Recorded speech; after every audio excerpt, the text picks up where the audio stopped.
भक्ति सरस्वती ठाकुर का parents day है और श्रीला भक्ति विनोद ठाकुर ने श्रीला भक्ति विनोद ठाकुर के 14 बच्चे थे, 14 चिल्ड्रन। उसमें कुछ लड़कियां भी थीं और कुछ बेटे थे, उनके सन्स थे, I think 9 sons something like that, बाकी डॉटर्स थीं। और उसमें से केवल 2 डिवोटी बने, जस्ट 2, ललित प्रसाद और विमल प्रसाद। और उसमें से भी एक सहजा निकला।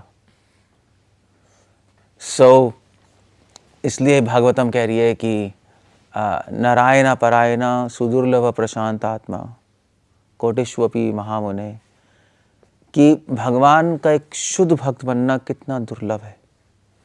बहुत सारे लोग हैं जो कि भगवान के डिवोटी नहीं हैं, नॉन डिवोटीज हैं। उनमें से कुछ डिवोटीज बनते हैं और उनमें से भी एक शुद्ध भक्त बनता है।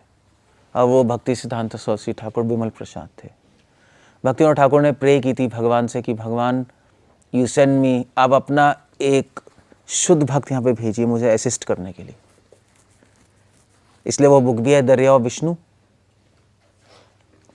बुक ही है इस्कॉन में, दरिया विष्णु। कृष्णा सूर्य शाम माया हो अंधकार। कृष्ण सूर्य की तरह हैं और सूर्य की एक किरण भी काफ़ी है पूरे ब्रह्मांड को प्रकाश देने के लिए। एक किरण ही काफ़ी होती है, मतलब अगर सूरज आ जाए, अगर एक किरण भी इस रूम में आ जाए, लाइट, पूरे सूरज आने की ज़रूरत नहीं है। तो भक्ति विनोद ठाकुर ने कहा कि भगवान से प्रे की मुझे अपनी एक किरण भेज दीजिए। और भगवान ने विमल प्रसाद को भेजा। भक्ति ठाकुर का जो बचपन का नाम था वो था विमल प्रसाद। विमल प्रसाद उनका नाम भक्ति विनोद ठाकुर ने क्यों रखा, उसका भी एक कारण था, क्योंकि उसके लिए आपको थोड़ा हिस्ट्री में जाना पड़ेगा कि एक बार विष्णु भगवान के पास नारद मुनि गए और नारद मुनि ने कहा कि भगवान आप अपना महाप्रसाद दीजिए। तो विष्णु ने कहा भाई मेरा महाप्रसाद देना मेरा डिपार्टमेंट नहीं है, महाप्रसाद देना तो मेरे डिवोटीज का डिपार्टमेंट है, इसलिए आप मेरे डिवोटीज के पास जाओ। नारद मुनि सोच रहे थे क्या करें अब, कैसे प्राप्त करें। तो लक्ष्मी जी ने कहा कि ओके इधर आना। नारद मुनि से उन्होंने कहा ठीक है मैं तुम्हें दूंगी थोड़ा सा प्रसाद, महाप्रसाद, और उसको तुम टेस्ट करना और फिर वो महाप्रसाद बन जाएगा, ऐसी है ना। तो उन्होंने दे दिया। तो नारद मुनि ने लिया और फिर नारद मुनि नाचने लगे, पागल हो गए नाच के, मतलब he was very happy, ecstasy में चले गए। और फिर वो नाचते नाचते शिव जी पे कैलाश पे गए। तो कैलाश में शिव जी ने कहा तुम क्यों नाच रहे हो। तो उन्होंने कहा मुझे महाप्रसाद मिला है विष्णु का। तो शिव जी ने कहा मुझे भी दो। तो उन्होंने शिव जी को भी दिया और दोनों नाचने लगे पागलों की तरह। तो फिर पार्वती जी आ गई वहाँ। उन्होंने कहा तुम दोनों क्यों नाच रहे हो। उन्होंने कहा हमें विष्णु का महाप्रसाद मिला है। पार्वती ने कहा मेरे लिए। उन्होंने कहा खत्म हो गया जस्ट दी एंड, थोड़ा सा ही था। पार्वती ने कहा ये क्या नॉनसेंस है, आप लोगों को तो रख के बांटना चाहिए था। तो नारद मुनि ने कहा कि वो थोड़ा सा, जैसे एकादशी के बाद जगन्नाथ जी वो नहीं देते राइस, ब्रेक, फास्टिंग ब्रेक कर ले, इतना सा तो राइस होता है। अब वो इतने से राइस है थोड़े ना सबको दे सकते हो, वो तो खुद ही फिर और राइस लेना पड़ेगा। उन्होंने कहा थोड़ा सा ही था, वो मैंने ले लिया, थोड़ा सा बचा हुआ था वो शिव जी को दिया, खत्म हो गया बस। तो पार्वती ने कहा ये ठीक नहीं है। पार्वती ने कहा मैं ये संकल्प लेती हूँ कि मैं कलयुग में ये महाप्रसाद जो कि तुमने सिर्फ लिया, किसी से शेयर नहीं किया, बांटा नहीं, तो मैं सबको बांट दूंगी फ्रीली ये प्रसाद। तो नारद मुनि ने कहा ये तो हो ही नहीं सकता, सबको कैसे बांट दोगी, आएगा कहाँ से इतना सारा महाप्रसाद। तब वहाँ पे विष्णु आ गए और विष्णु ने कहा हो सकता है, पार्वती का हृदय शुद्ध है और पार्वती अपने लिए नहीं लेना चाहती, सबको बांटना चाहती है, इसलिए पॉसिबल है। और 2 तरीके से संभव है, एक तरीके से नहीं। एक तो मैं जगन्नाथ जी के रूप में प्रकट होऊंगा और उस रूप में मैं महाप्रसाद फ्रीली बांटूंगा, चाहे ब्राह्मण हो, चाहे शूद्र हो, चाहे चंडाल हो, सबको अवेलेबल होगा और सब साथ बैठ के लेंगे, कोई रिजर्व नहीं होगा। और दूसरा, मगर ये जो प्रसाद है ये कभी कभी कुकिंग खत्म हो जाएगी, कभी कभी खत्म भी हो जाएगा, आफ्टर ऑल फूड आइटम है, और फिर आप कैरी भी शायद ना कर पाओ, कभी सूखा प्रसाद है शायद वो भी ना कैरी कर पाओ, दूर दूर तक तो जा नहीं सकता प्रसाद, हो सकता है खराब हो जाए। मगर दूसरा तरीका है महाप्रसाद बांटने का, वो है मेरा नाम। मैं अपने नाम के रूप में प्रकट होऊंगा और सबका एक्सेसिबल हो जाऊंगा। सब मेरा नाम ले सकते हैं पूरे ब्रह्मांड में और कहीं भी और कभी भी, और वो कभी खराब होगा भी नहीं। सो दो तरीके से मैं प्रकट होऊंगा और इसका श्रेय विमला देवी को जाएगा। पार्वती का नाम क्या था? विमला। जगन्नाथपुरी में आप जाओगे तो परिक्रमा करो तो पीछे मंदिर है विमला देवी का। विमला पार्वती जी का एक नाम है। सो जगन्नाथ जी ने कहा ठीक, विष्णु भगवान ने कहा मैं जगन्नाथ जी के रूप में पहले मुझे ऑफर होगा, फिर विमला देवी को ऑफर होगा, और फिर जो जगन्नाथपुरी में जाओगे तो बाहर एक बाजार है, उस बाजार का नाम है आनंद बाजार। तो वहाँ पर प्रसाद मिलता है। तो वो प्रसाद नहीं होता, वो महाप्रसाद होता है। पहले जगन्नाथ जी को ऑफर होता है, फिर विमला देवी को। जगन्नाथ जी को ऑफर होता है तो महाप्रसाद बन जाता है, फिर विमला देवी को तो महाप्रसाद, और फिर आनंद बाजार में आता है और वहाँ पर सब लेते हैं। तो इसका क्रेडिट किसको जाएगा? विमला देवी को। और तीसरी तरीके से जो विमला देवी ने प्रसाद बांटा वो है विमल प्रसाद के रूप में। भक्तिवेदांत ठाकुर ने इसीलिए भक्ति सिद्धांत ठाकुर का बचपन में नाम रखा विमल प्रसाद, क्योंकि विमला देवी का एक डिपार्टमेंट है कलयुग में महाप्रसाद बांटना। सबको बिना योग्यता बिना विचार के वो बस बांटती हैं। इसलिए भक्तिवेदांत ठाकुर का नाम क्या रखा? विमल प्रसाद। की ये जो व्यक्ति जो वैकुंठ धाम से प्रकट हुए, तो जीवात्मा प्रकट हुए, भक्ति सिद्धांत सरस्वती ठाकुर जो प्रकट हुए वो यहाँ पे प्रकट हुए हैं क्या करने के लिए? कृष्णा कॉन्शियसनेस डिस्ट्रीब्यूट करने के लिए, बिना कुछ सोचे समझे कि कौन महान है कौन नहीं है, कौन डिवोटी है कौन नहीं है, नॉन डिवोटी एब्सोल्यूट नॉनसेंस लोगों को भी वो बांटने आए। तो विमल प्रसाद रखा, और विमल प्रसाद उन्होंने रखा। और भक्तिवेदांत ठाकुर जब प्रकट हुए तो जगन्नाथपुरी में हुए। तो ऐसा कहा जाता है कि द सन ऑफ भक्ति सिद्धांत क्या कहते हैं, द सन ऑफ भक्ति सिद्धांत रोज इन जगन्नाथपुरी एंड डिसेंडेड इन नवदीप। जगन्नाथपुरी में प्रकट हुए और कहाँ प्रचार किया उन्होंने? नवदीप में गए।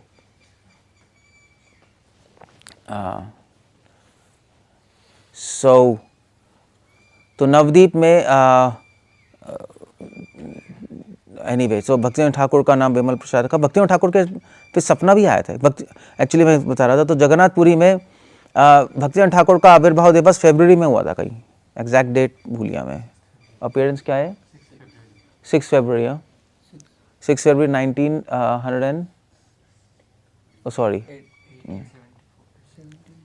1800 समथिंग 74 कुछ ऐसे।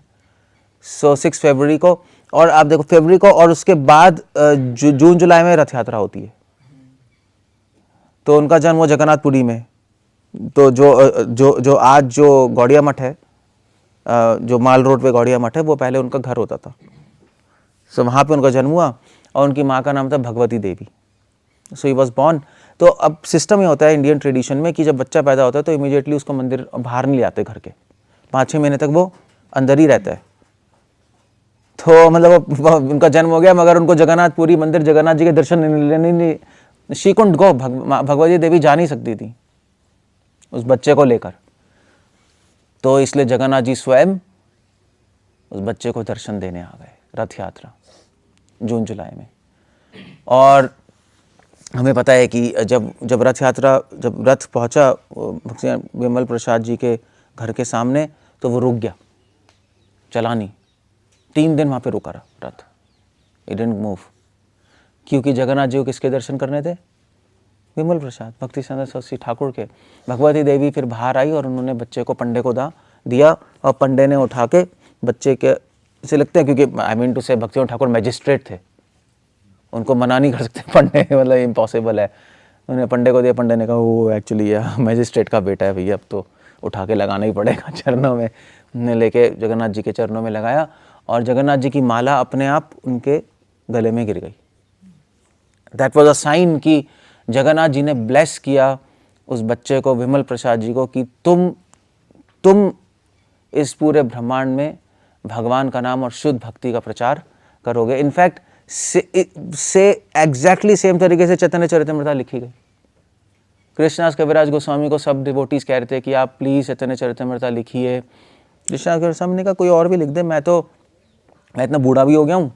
उनको आर्थराइटिस थी, खुद लिख रहे हैं, मुझे आर्थराइटिस थी, मैं चल नहीं सकता हूँ, मैं लीगली ब्लाइंड हूँ, अंधे हो चुके थे, हाथ कांपते थे। उन्होंने कहा मैं क्या लिखूंगा, तो आप किसी और से रिक्वेस्ट कीजिए। सारे वैष्णव को बोला, तो उन्होंने कहा नहीं आप ही लिख सकते हैं, क्योंकि आप रघुनाथ दास के एसोसिएट हैं, बल्कि डिसाइपल ही हैं, शिक्षा डिसाइपल रघुनाथ दास गोस्वामी के। और रघुनाथ दास गोस्वामी ने अपनी सारी ट्रेजर आपको दी है। और रघुनाथ दास गोस्वामी ही ऐसे व्यक्ति हैं पूरे व्रज में जो कि चैतन्य महाप्रभु के अंत्य लीला जानते हैं, महाप्रभु के एक्सटेसी जानते हैं, जो जगन्नाथपुरी में हुई और किसी को पता ही नहीं, क्योंकि वो एक्सटेसी महाप्रभु की क्लोज्ड रूम में हुई थी, गंभीरा में। और वो एक्सटेसी, महाप्रभु की जो एक्सटेसी थी, जो आनंद था, जो विरह था, वो केवल रामानंद राय जानते थे, गोविंद मैक्सिमम, क्योंकि गोविंद पर्सनल सर्वेंट था, सरू दामोदर, दैट्स ऑल, क्योंकि उन्हीं को एक्सेस था उस रूम में पूरी रात को महाप्रभु क्या कर रहे हैं। तो सरू दामोदर जी ने सारी जो महाप्रभु की जो एक्सटेसी, जो विरह है, वो एक नोट में डायरी कर ली, उसको बोलते हैं स्वरूप कड़चा। और वो उन्होंने रघुनाथ दास गोस्वामी को दी। क्यों? क्योंकि रघुनाथ दास गोस्वामी को महाप्रभु ने बोला था कि ये तुम्हारे गुरु हैं। रघुनाथ दास गोस्वामी ने एक बार पूछा था महाप्रभु से कि आप प्लीज़ मुझे इंस्ट्रक्शन दीजिए। तो महाप्रभु ने कहा इंस्ट्रक्शन तुम मुझसे क्यों पूछ रहे हो, मैंने तुम्हें स्वरूप दामोदर गोस्वामी को सौंप दिया है, उनसे पूछो। ये तुम एटिकेट्स का उल्लंघन कर रहे हो, मगर स्टिल तुमने पूछा है तो फिर भी मैं तुम्हें बता देता हूँ। आर भाल ना खाओ, भाल ना पोरिबे, वैरागी हो या भाई, वैरागी बनो, अच्छा मत खाओ, अच्छा मत पहनो, क्योंकि ये सब करने से माइंड डिस्ट्रैक्ट होता है, मन डिस्टर्ब होता है, भगवान के भजन से हट जाएगा। तो रघुनाथ दास स्वामी ने, he was a personal servant of स्वरूप दामोदर। स्वरूप दामोदर जब डिसअपियर हो गए तो उन्होंने सारे अपने नोट्स उनको दे दिए। रघुनाथ दास स्वामी वो नोट्स लेकर वृंदावन, उन्होंने कहा मैं वृंदावन जाऊंगा और सुसाइड कर लूँगा, गोवर्धन जी के ऊपर चढ़ के कूद के, क्योंकि कोई भी नहीं रहा, न स्वरूप दामोदर, न रामानंद राय, न महाप्रभु, न रूपा गोस्वामी, सॉरी यार ये सब तो थे, गोस्वामीज थे, बट बाकी लोग नहीं रहे। सो क्या किया जाए। सो उन्होंने कहा मैं कूद जाऊंगा। जब वो वृंदावन गए कूदने के लिए, उन्होंने प्लान किया हुआ था, नोट्स लेके गए, तो सबसे मिले, पहले तो सबसे मिले होंगे, प्रणाम किया होगा, सबको पता लग गया कि इन्होंने प्लान बनाया है। सबने रिक्वेस्ट किया आप ये क्या करने वाले हो, सिर्फ आप ही हो वो एविडेंस जो महाप्रभु ने आखिरी 12 साल जो किया, आप नहीं देखा है पर्सनली, बल्कि रघुनाथ स्वामी जगन्नाथपुरी 18 साल रहे, 6 साल तो महाप्रभु प्रीचिंग टूर पे गए, बाकी के 12 साल महाप्रभु जगन्नाथपुरी में थे, एक्सटेसी थी, वो जो विरह अनुभव कर रहे थे, रघुनाथ स्वामी ने पर्सनली अपनी आंखों से देखा है। अब आपको ये सब रिकॉर्ड करना पड़ेगा, आप मर नहीं सकते। सो उनको कुछ सर्विस मिल गई, नहीं सर्विस मिल गई तो वो अपने आप को, उन्होंने प्लान ड्रॉप कर दिया। उन्होंने कहा वो इंपॉर्टेंट सर्विस। रघुनाथ स्वामी इतने ज़्यादा एक्सटेसी में रहते थे कि वो कुछ लिख नहीं पाए। उत्तम अधिकारी, प्रयोजन आचार्य, हमेशा भगवान की, राधा रानी के एक्सटेसी में, समाधि में पड़े रहते थे, इतना ज़्यादा एब्जॉर्ब थे भजन में कि 2 दिन में 1-2 चम्मच मट्ठा पीते थे, बस बेहोश ही रहते थे प्रैक्टिकली, राधा कुंड पे पड़े रहते थे बेहोश 2-2 दिन तक, 3-3 दिन तक। वो लिखेंगे क्या? और उनसे तो बाई चांस उन्होंने, बल्कि उन्होंने एक्चुअली कोई लिखा भी नहीं, उन्होंने तो उन रघुनाथ स्वामी ने प्रयोजन, उन्होंने स्तबावली सॉन्ग बुक है उनकी, रघुनाथ दास गोस्वामी की, वो भी शायद उनके डिसाइपल्स ने लिखा होगा, उन्होंने तो बोला होगा सिर्फ, मगर उन्होंने जो भी उनको पता था उन्होंने सब कृष्णदास कविराज गोस्वामी को दे दिया, वो उनके पर्सनल सर्वेंट रघुनाथ दास गोस्वामी के, और वो नोटबुक भी दे दी। और कृष्णदास कविराज गोस्वामी भी बहुत बड़े स्कॉलर थे, Sanskrit scholar. We know that, सिर्फ ऐसे नहीं उनको सिर्फ बंगाली आती थी, संस्कृत स्कॉलर थे। क्यों पता है हमें? क्योंकि उन्होंने एक किताब लिखी है गोविंद लीला अमृत, और वो पूरी संस्कृत में, और बेंगमला ठाकुर की कृष्ण कर्णामृत पे कमेंट्री लिखी है। क्या नाम है उसका? ले फिर भूल गया मैं, कृष्णदास कविराज स्वामी ने बिमला ठाकुर के कृष्ण करनामृत पे कमेंट्री लिखी है, उसका नाम मैं बार बार भूल जाता हूँ, यानी वो भी संस्कृत में है वो कमेंट्री भी, और मतलब वेरी, और मतलब कमेंट्री क्या है, सारंग रंग था कमेंट्री, और उस कमेंट्री आप पढ़ोगे ना वो संस्कृत की तो पूरी ब्यूटीफुल, मतलब बहुत स्कॉलरली है। वैसे और लोग भी कमेंट्रीज लिखते हैं इधर उधर, मतलब और लोगों भी ने कमेंट्रीज लिखी है और किताबों पे बहुत सारे स्कॉलर्स हुए संस्कृत के, मगर कृष्णदास कविराज स्वामी ने जो कमेंट्री लिख ली है बिमला ठाकुर के किताब पे कृष्ण करनामृत पे, उस पर आप पढ़ोगे तो उसमें उन्होंने संस्कृत डिक्शनरी से एक एक वर्ड के कई कई मीनिंग्स बताए हुए हैं, कहीं कहीं तो संस्कृत डिक्शनरी कोट की हुई है कि अमर कोश में ऐसा दिया है, मेधातिथि में ऐसा दिया है, और जो आजकल लोग संस्कृत डिक्शनरी पढ़ते भी नहीं उनको भी कोट की हुई है, और हर वर्ड के कई कई मीनिंग्स बताए हुए, मतलब it's a very scholarly commentary. तो ऐसा नहीं है कि वो केवल बंगाली थे, एक बंगाली किताब है चैतन्य चरितामृत, उनको सब पता था, बट उन्होंने सिंपल लैंग्वेज में प्रेजेंट करने की कोशिश की चैतन्य चरितामृत। मैं कृष्णा के समय खुद बिलीव नहीं हुआ कि मैं ये काम कर सकता हूँ, तो वो मदन मोहन जी मंदिर गए, मदन मोहन जी मंदिर गए और वहाँ पे उन्होंने उनको प्रणाम किया मदन मोहन जी को, और मदन मोहन जी का हार उनके गले पे गिर गया, और ये साइन था कि मदन मोहन जी चाहते हैं कि वो कमेंट्री लिखे। कृष्णा और स्वामी ने कहा okay now it's a sign, अब मैं लिखूंगा। ऐसी भक्ति सिद्धांत सरस्वती ठाकुर, बिमल प्रसाद, उनके गले में हार गिरा जगन्नाथ जी का, तो ये साइन था कि ये चोजन पर्सन है। भक्ति विनोद ठाकुर ने जिसके लिए प्रे की थी ये प्रकट हो गए हैं। और उसी वक्त भक्ति विनोद ठाकुर को सपना आया, और सपने में एक बंदर आया, और बंदर ने कहा ये जो बच्चा पैदा है उसको मार दो, ये पाप पुरुष है। भक्ति विनोद ठाकुर ने कहा ये क्या हुआ, सपना खत्म हुआ तो उसके बाद देवर्षि नारद आए, उन्हें कहा बंदर नहीं है तो खुद ही कली था, अब आपको कंफ्यूज करने आ जाए इस बच्चे को मत मारना, क्योंकि ये जिसके लिए तुमने प्रे किए वो प्रकट हुए, you know like it's something happened. भक्ति विनोद ठाकुर को पता होगा, बट कुछ हुआ, मतलब ये सारे इंसिडेंसेस। सो भक्ति सरस्वती ठाकुर का नाम उन्होंने विमल प्रसाद रखा, और बचपन से ही वो बहुत इंटेलिजेंट एज यूजुअल, लाइक उन्होंने आई थिंक 13 ईयर्स की एज में उन्होंने बुक लिख दी थी, ही रोट अ बुक, और उन्होंने 14 ईयर्स की एज में उन्होंने एक लिपि ढूंढी थी, जो अंधे लोग होते हैं ना, अंधे लोगों के लिए एक लिपि ढूंढी थी पढ़ने के लिए, उसको बोलते था बी कैंटो, लिपि ढूंढी थी उन्होंने पढ़ने के लिए, और बहुत ही जल्दी उन्होंने एस्ट्रोलॉजी में बहुत पारंगत हो गए, मैथमेटिक्स में हो गए। कैलकाटा लाइब्रेरी है एक, नेशनल कैलकाटा लाइब्रेरी, मैं गया हूँ वहाँ, मतलब वो लाइब्रेरी इतनी बड़ी है कि जैसे आपका पंजाबी यूनिवर्सिटी नहीं है यहाँ पर, ये तो इतनी बड़ी तो नहीं होगी, बट इसका हाफ ले लो तो उतनी बड़ी लाइब्रेरी है। लाइब्रेरी इतनी बड़ी है, first floor, second floor, third floor, basement, उसके नीचे भी एक बेसमेंट, और नीचे सारी मैन्युस्क्रिप्ट्स पड़ी हैं। ऑफ कोर्स वहाँ पे ब्रिटिशर्स रहते थे, तो ब्रिटिशर्स ने पूरा कलेक्ट कर वहाँ भर दिया था। So it's a very big library. तो भक्ति ठाकुर पूरी लाइब्रेरी पढ़ गए थे, कैन इमेजिन, पूरे दिन वहाँ बैठे रहते थे, पूरी लाइब्रेरी पढ़ी नहीं, उन्होंने याद भी कर ली।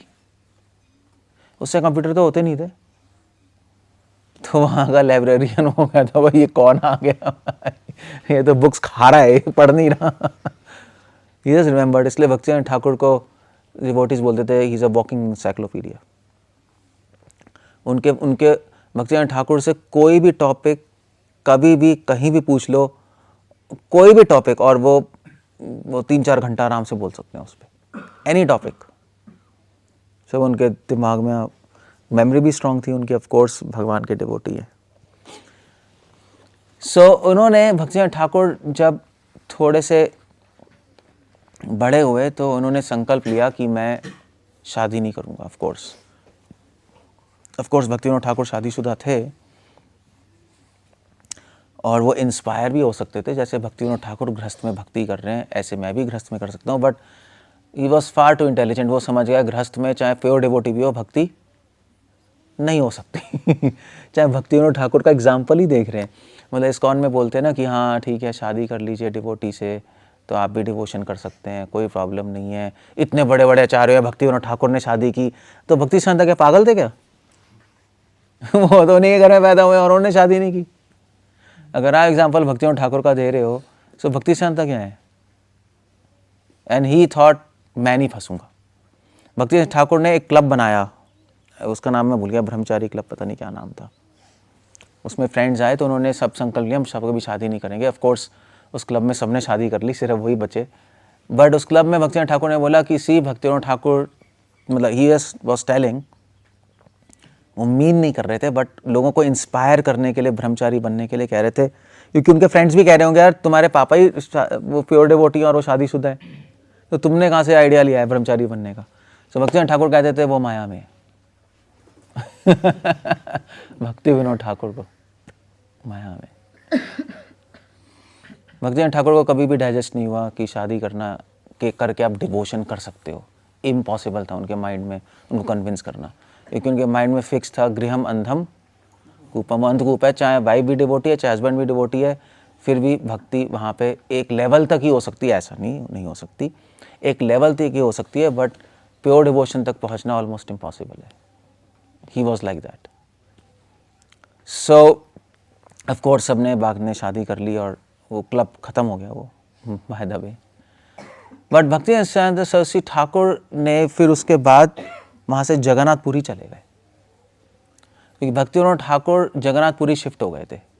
मैजिस्ट्रेट थे तो उनकी ड्यूटी ब्रिटिशर्स ने वहाँ लगा दी, क्योंकि जगन्नाथपुरी में बहुत प्रॉब्लम्स चल रही थी। जगन्नाथपुरी में जगन्नाथ टेम्पल मेस्ड अप हो गया था, ना कोई कथा होनी ना कीर्तन होना, सारे पंडे बस पैसे कलेक्ट कर रहे थे।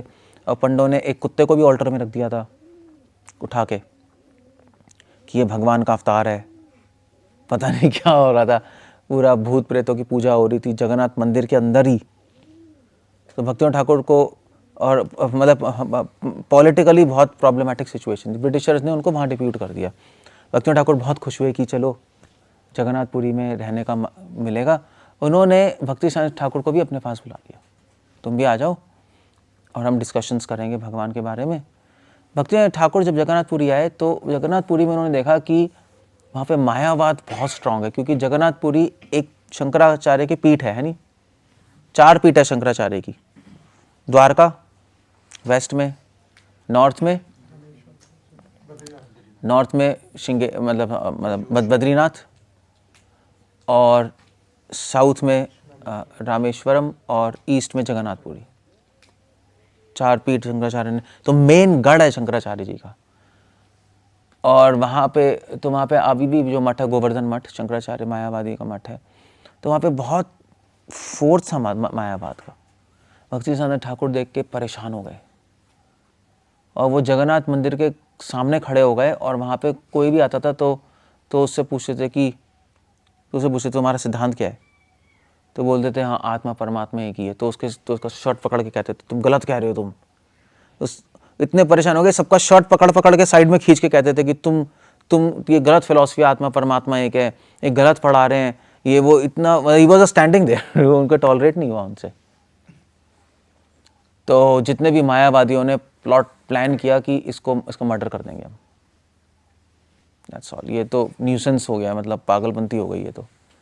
भक्ति ठाकुर को पता लगा, भक्ति ठाकुर ने कहा भैया ऐसा है कि तुम यहाँ से रवाना हो जाओ, वरना तो प्रॉब्लम है, तुमसे तो टॉलरेट नहीं हो रहा है मायावाद, और अब तुम जाओ और मायापुर में जाके चैंटिंग करो बैठ के। तो वैसे ही भक्ति ठाकुर का वैसे भी बहुत मन था भजन करने का, ही वॉज लाइक दैट। बाहर से तो वो घोषणानंदी थे बट अंदर से भजनानंदी थे। तो उन्होंने कहा चलो अच्छा है। तो वो नवद्वीप मायापुर गए, तो मायापुर नवद्वीप में एक द्वीप है रुद्र द्वीप। तो मायापुर से जाओगे ना आगे तो वहाँ से आप टांगा पकड़ के जा सकते हो, तो वो ले जाएगा रुद्र द्वीप में उन्होंने अपनी कुटिया बनाई और उन्होंने संकल्प लिया कि मैं कितने नाम करूँगा, 1 करोड़ क्या था, कोटि नाम था, 1 करोड़ नाम करूँगा। तो उन्होंने कैलकुलेट किया कि अगर 3 लाख नाम रोज़ किया जाए तो 1 करोड़ नाम करने में 9 साल लगेंगे। ये संकल्प लिया उन्होंने, कुटिया बनाई और एक छतरी ली कि अगर बारिश होगी कुटिया लीक करेगी तो कुटिया हम रिपेयर नहीं करेंगे, छतरी पकड़ लूँगा मैं। और खाने के लिए उन्होंने एक सर्वेंट रखा, टाइम नहीं था खाना भी बनाने का, 3 लाख नाम करने। सर्वेंट थोड़ा सा बनाता था और वो अपना प्लेट रखकर पीछे हाथ रखकर ऐसे मुंह से खा लेते थे बस, कि एक्स्ट्रा ना खा ले, हाथ से खाएंगे तो एक्स्ट्रा खा लेंगे, है नहीं।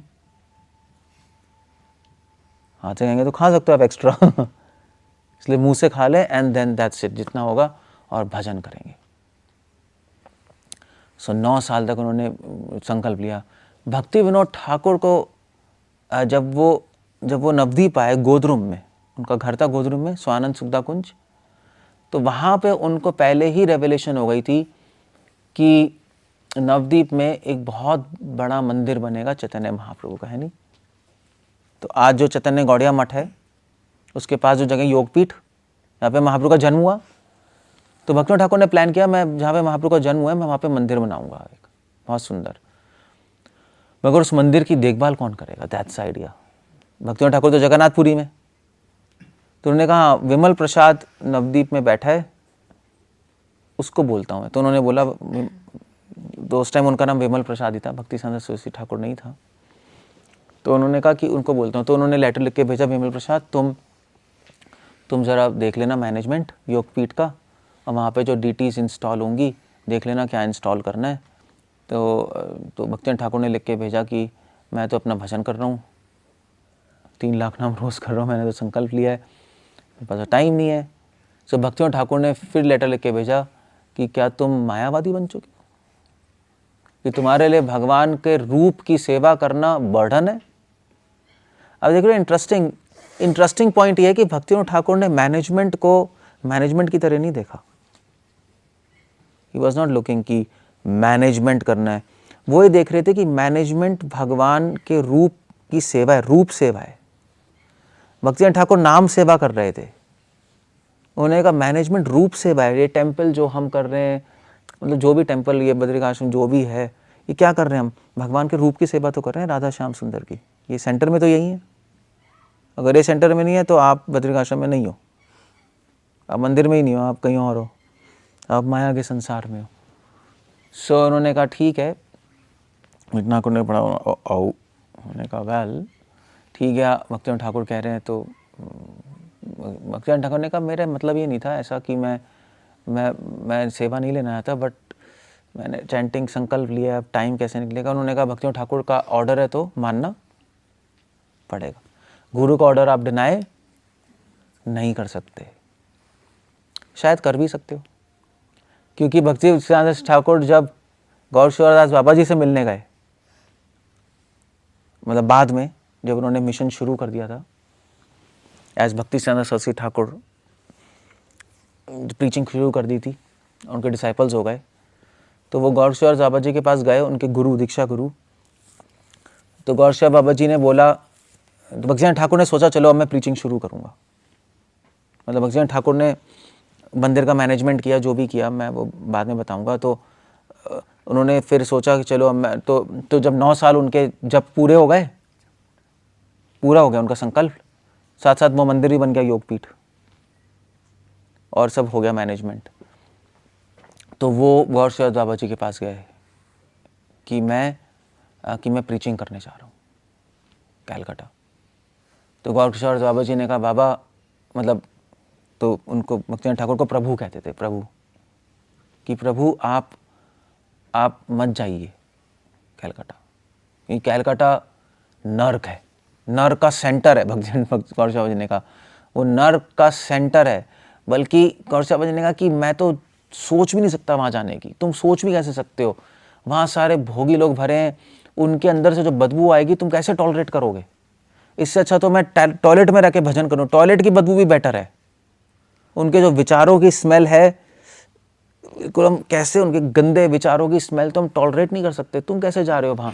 बल्कि गौर बाबा जी ने कहा कि कैलकाटा तो माया, तो कैलकाटा तो माया नहीं बोला, गौर बाबा ने बोला कि कैलकाटा माया की माया का पिछवाड़ा है, समझ रहे हो, हिप्स है माया के, that's the place, bad place, मत जाओ वहाँ। तो उन्होंने कहा प्रभु मैं आपसे रिक्वेस्ट करता हूँ मत जाइए। तब भक्तिविनोद ठाकुर ने कहा कि भक्तिविनोद ठाकुर ने कहा कि उन्होंने कहा कि मेरे को इतना विश्वास है आपके चरण रज पे, गौर शिवदास बाबा जी को बोला, मैं आप मेरे गुरु हैं, मुझे इतना विश्वास है आपके चरण रज पे कि आपके चरणों की रज अगर मैं लेके कैलकाटा पे छिड़क दूंगा तो एक क्या करोड़ों कैलकाटा मुक्त हो जाएंगे, उद्धार हो जाएगा। और वैसे भी आपने बोला है कि वो नर्क का सेंटर है, तो उससे अच्छी क्या जगह है जहाँ पे हमें राधा गोविंद का और चैतन्य प्रभु का मंदिर बनाना चाहिए। नर्क के सेंटर में तो बनाना चाहिए, ये सबका उद्धार हो जाए। भक्तिनाथ ठाकुर ने पोलाइटली गौर सेवा बाबा जी को मना कर दिया। गौर सेवा बाबा जी ने कहा यहाँ रहो, मगर उन्होंने उनके ऑर्डर्स को डिनाई कर दिया, नहीं नहीं मैं आपके ऑर्डर्स फॉलो नहीं, एक अच्छे वे में डिनाई किया। गौर सेवा बाबा जी को भी समझ आ रहा था कि भक्तिनाथ ठाकुर क्या कह रहे हैं, ऐसा नहीं है। गौर सेवा बाबा जी जब भी भक्तिनाथ ठाकुर और भक्ति संदेश ठाकुर आते थे मिलने, तो कहते थे कि गौर निताय आ गए। और कोई भी गौर सेवा बाबा जी से मिलने आते, गौर सेवा बाबा जी ने एक बार तो जो MCD टॉयलेट नहीं होती, पब्लिक टॉयलेट, उसमें जाके भजन करने लगे, दरवाज़ा बंद कर लिया। अब पब्लिक टॉयलेट आपको पता है कितना गंदा होता है। तो सब कहने लगे बाबा जी आप बाहर आइए, इतने गंदे में क्या बैठे हैं। तो उन्होंने बोला तुम दूर जाओ, तुम्हारे से ज़्यादा बदबू आ रही है इस टॉयलेट से ज़्यादा, भागो यहाँ से। तो कोई भी मिलने आता था, मिलते नहीं थे, भगा देते थे।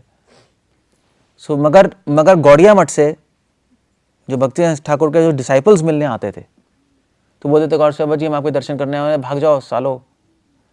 तो वो कहते थे कि हमें भक्ति सिद्धांत सरस्वती ठाकुर ने भेजा है।